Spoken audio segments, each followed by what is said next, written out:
Palabra y vida.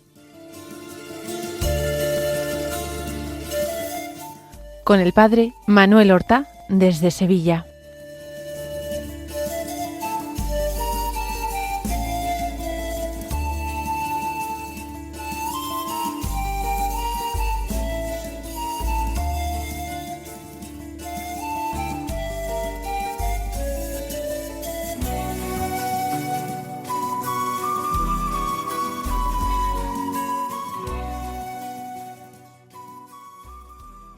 En el nombre del Padre, y del Hijo, y del Espíritu Santo.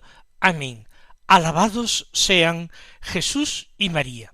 Muy buenos días, queridos amigos, oyentes de Radio María y seguidores del programa Palabra y Vida. Hoy es el viernes de la 34ª semana del tiempo ordinario. Un viernes que es 29 de noviembre. Nos quedan solamente 2 días de tiempo ordinario, hoy y mañana. Hoy el día penitencial de la semana, el viernes, y estamos en las antevísperas de un tiempo litúrgico de la Iglesia penitencial. Un tiempo litúrgico en el que el sacerdote, al igual que hace en Cuaresma, por ejemplo, usará ornamentos de color violeta o morado, simbolizando así la necesidad que tenemos de hacer penitencia, de ayunar, sobre todo de ayunar de nuestros vicios, de enmendar nuestras propias vidas, de permitir que esta tierra que somos nosotros acoja la semilla de la palabra de Dios y la permita fructificar de manera abundante, como es el deseo, como es la voluntad de Dios. Este 29 de noviembre la Iglesia no celebra la memoria de ningún santo en particular, de manera que nosotros nos vamos a poner a la escucha inmediatamente de la palabra de Dios que se proclama en la misa del día. Y seguimos con la lectura del libro del Apocalipsis, una lectura que terminaremos mañana.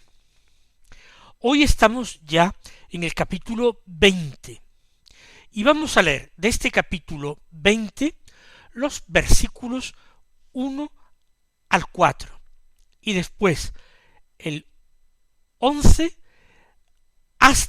desde el 11 hasta el capítulo siguiente, capítulo 21, versículo 2. Como ven, abarca nuestra lectura de hoy texto de 2 capítulos, el 20 y el 21, y no un texto totalmente correlativo, sino que del versículo 4 del capítulo 20 pasa al versículo 11. No importa, escuchamos con reverencia y atención esta palabra de Dios que nos propone la Santa Iglesia en el leccionario de la misa. Dice así este texto: Yo, Juan, vi un ángel que bajaba del cielo con la llave del abismo y una cadena grande en la mano. Sujetó al dragón, la antigua serpiente, o sea, el diablo o Satanás, y lo encadenó por 1000 años. Lo arrojó al abismo, echó la llave y puso un sello encima, para que no extravíe a las naciones antes que se cumplan los 1000 años. Después tiene que ser desatado por un poco de tiempo. Vi unos tronos y se sentaron sobre ellos, y se les dio el poder de juzgar. Vi también las almas de los decapitados por el testimonio de Jesús y la palabra de Dios, los que no habían adorado a la bestia ni a su imagen y no habían recibido su marca en la frente ni en la mano. Estos volvieron a la vida y reinaron con Cristo 1000 años. Vi un trono blanco y grande, y al que estaba sentado en él.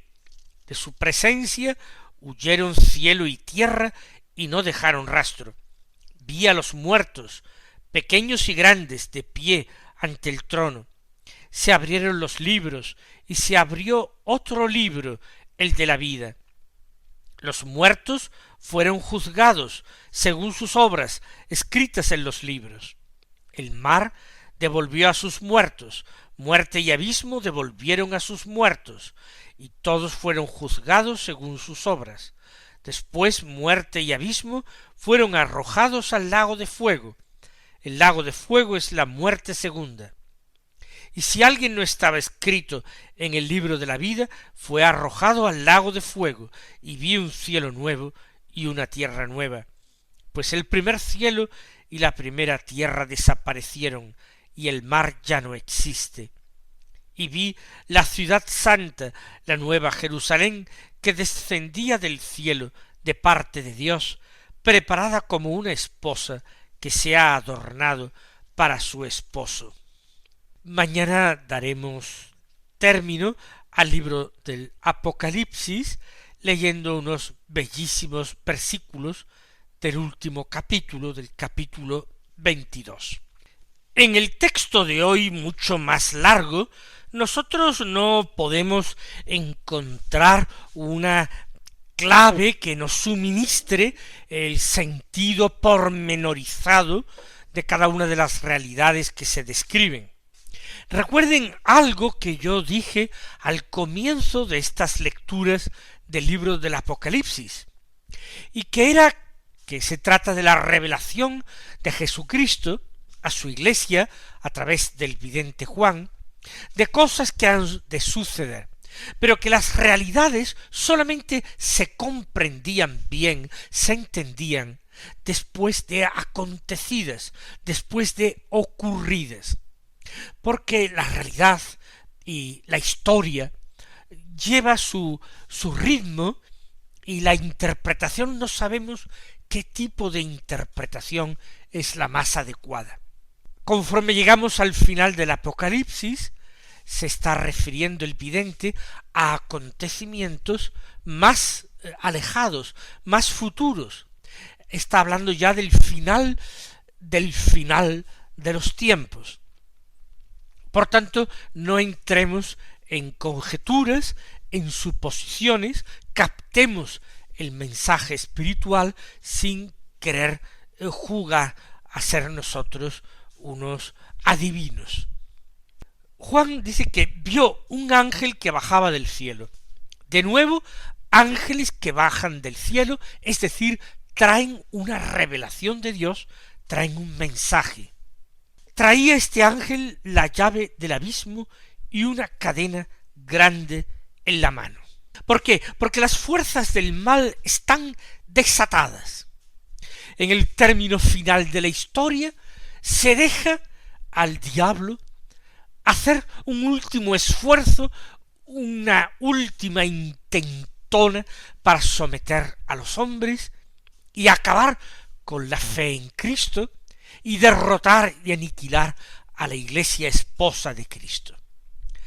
Dios le concede ese permiso, y el diablo, furioso, arremete contra los discípulos de Cristo porque sabe que le queda poco tiempo, sabe que está derrotado y sabe que el vencedor restaurará todas las cosas en él. El ángel que baja ahora con la llave del abismo y una cadena grande en la mano viene a realizar una misión, no a transmitir un mensaje, sino a hacer algo. ¿Qué fue? Sujetó al dragón, la antigua serpiente, o sea, el diablo o Satanás, y lo encadenó por 1000 años.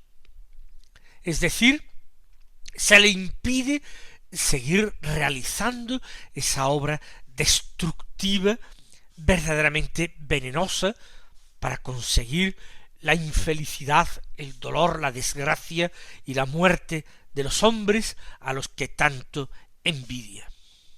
Lo arroja al abismo, echa la llave y pone un sello encima. El sello de Dios, que no puede ser movido si no es por su voluntad, para que no extravíe a las naciones antes de que se cumplan 1000 años. La interpretación que hay que dar a estos 1000 años varía. ha habido a lo largo de la historia de la Iglesia concepciones llamadas precisamente así milenaristas, que defendían que literalmente ocurriría así, que Satanás sería encadenado por 1000 años y por 1000 años Cristo, venido de nuevo a la tierra, reinaría con los suyos en un reino terreno, un reino material, terreno, de este mundo, pero un reino pacificado, un nuevo paraíso en la tierra. Esta doctrina milenarista fue condenada por la Iglesia, y al menos así en su acepción más literal no puede sostenerse. Podemos entenderlo más bien en un sentido simbólico, describiendo estas realidades que ocurrirán. Porque dice que después tiene que ser desatado por un poco de tiempo. Se habla de una cierta restauración, momentánea, breve porque para Dios 1000 años son como un día y un día como 1000 años.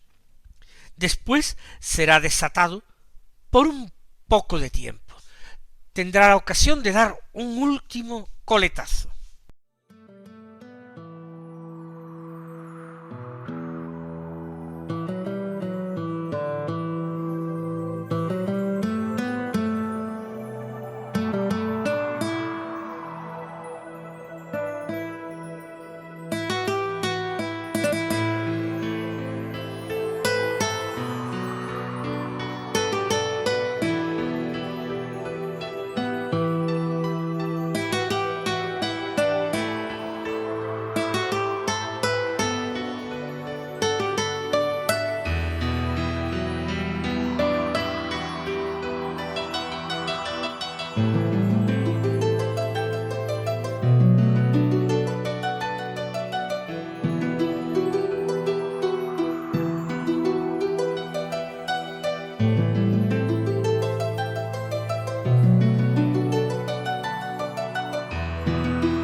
Mientras el vidente ve unos tronos, y se sentaron sobre ellos. Se sentaron sobre ellos, ¿quiénes? Los redimidos, los que dieron su sangre en testimonio de Cristo. Se les dio el poder de juzgar, juzgan con Cristo. Los que han muerto por Él y con Él, reinan con Él y juzgan con Él. Y vi también las almas de los decapitados por el testimonio de Jesús y de la palabra de Dios, los mártires, los que han permanecido fieles en medio de tan terribles persecuciones, los que no habían adorado a la bestia ni a su imagen, los que no habían recibido su marca ni en la frente ni en las manos, los que habían vivido frente a esa cultura materialista, apóstata, negadora de Dios, impía y perversa, los que se habían resistido a aceptar los dictados de lo políticamente correcto, los que se habían querido mantener fieles al Señor, aunque por ello tuvieran que sufrir y ser marginados. Estos volvieron a la vida y reinaron con Cristo 1000 años. Es decir, en esa etapa de tranquilidad que se le sería concedida a la humanidad antes del final absoluto, en esa etapa de tranquilidad, los buenos, los justos, estos pueden todavía reinar, imponerse. ¿De qué forma se realizará? Nosotros no lo sabemos. Pero sabemos que los designios de Dios se llevan adelante, y que cuando estas realidades transcurran en la historia, nosotros las entenderemos. Vi un trono blanco y grande y al que estaba sentado en él. Se trata de nuevo de ese trono de Dios, y al que estaba sentado en él. No dice nada más, ni lo describe. Vi a los muertos, pequeños y grandes, de pie ante el trono. Ya he explicado que este estar de pie significa estar vivos, estar resucitados. Ve a muertos, pero que ya no son muertos, están de pie. Se abrieron los libros, y se abrió otro libro, el libro de la vida, el libro de los designios de Dios. Los muertos fueron juzgados.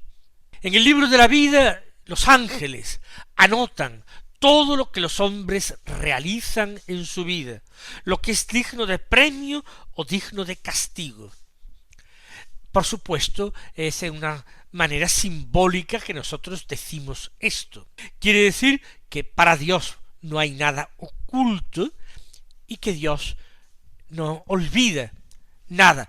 Hasta un vaso de agua dado por amor y por fe no quedará sin recompensa. Así pues, se abren los libros y se abre el libro de la vida.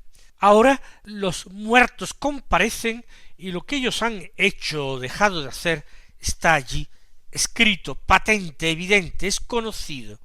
Por eso los muertos fueron juzgados según sus obras, escritas en los libros.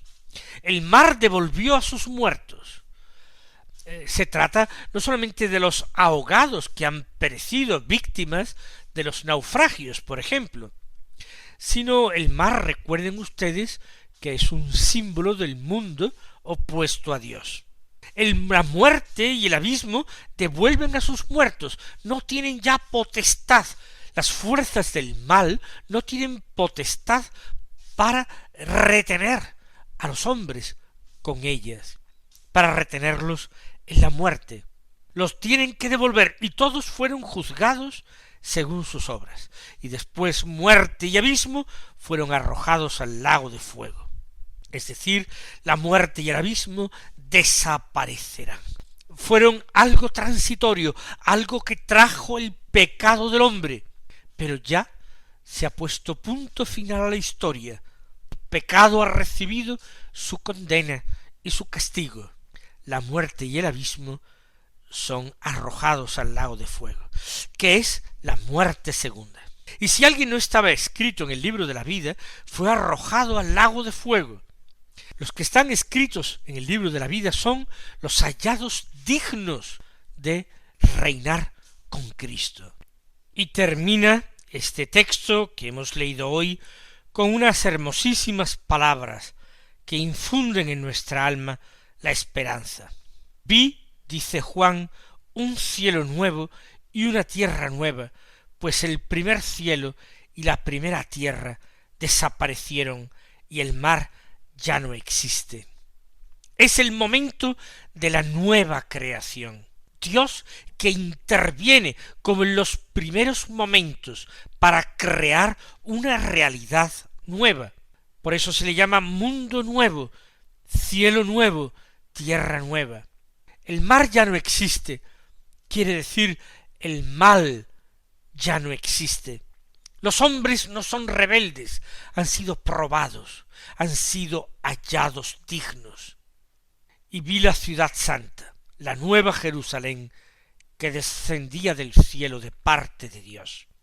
Es la tierra prometida, es el paraíso perdido, es el lugar donde habita Dios con los hombres. Y esta nueva Jerusalén es un don de Dios, es un regalo de Dios. No van a construirla los hombres con su esfuerzo, no van a alcanzarla a través de sus méritos. No van a ser ni los políticos, ni los economistas, ni los científicos, ni los profesores los que edifiquen esta Jerusalén del cielo. Baja del cielo, desciende de junto a Dios, es regalo de Dios, don de Dios, no es conquista de los hombres. y esta Jerusalén está preparada como una esposa que se ha adornado para su esposo. Y aquí el esposo es Cristo, Cristo que ha transfigurado a su iglesia, que la ha hecho nueva, así como nuestros cuerpos mortales, por la resurrección de los muertos, van a quedar totalmente transformados, transfigurados, glorificados, hechos nuevos. De semejante manera, la iglesia de Cristo va a quedar también como transfigurada, como resucitada, va a quedar glorificada y exaltada. Por eso, esa esposa, que no es otra que la iglesia, se ha adornado para su esposa, como novia en el día de sus desposorios. La ciudad santa, la nueva Jerusalén, baja del cielo ataviada como una esposa. Y el cielo nuevo y la tierra nueva son realidades que se dan, que se entregan a los hombres. Vamos a pedir al Señor gracia para ser nosotros hallados dignos de heredar esta tierra nueva y este cielo nuevo, y de ser habitantes de la nueva y celestial Jerusalén.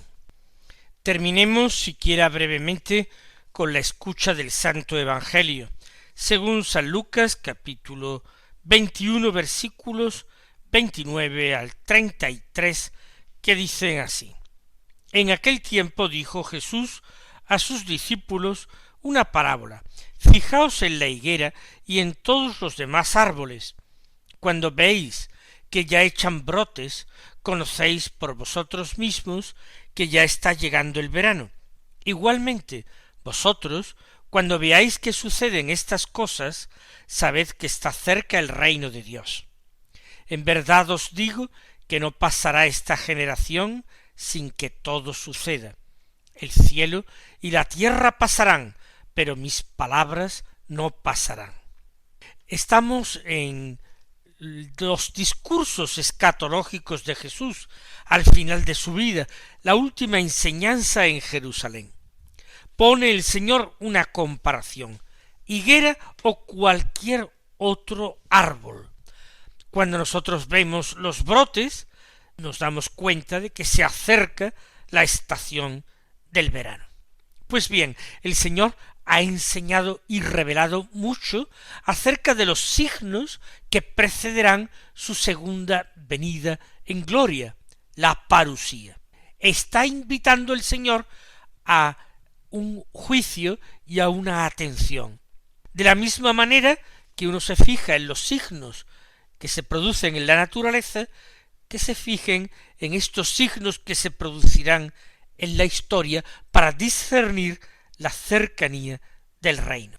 Termina el Señor con una frase rotunda: el cielo y la tierra pasarán, pero mis palabras no pasarán. Se trata de una promesa formal. El Señor empeña su palabra. Va a pasar esta tierra y este cielo, pero las palabras de Cristo no han de pasar, sino que tendrán siempre una actualidad permanente. Que el Señor os colme de bendiciones y hasta mañana si Dios quiere.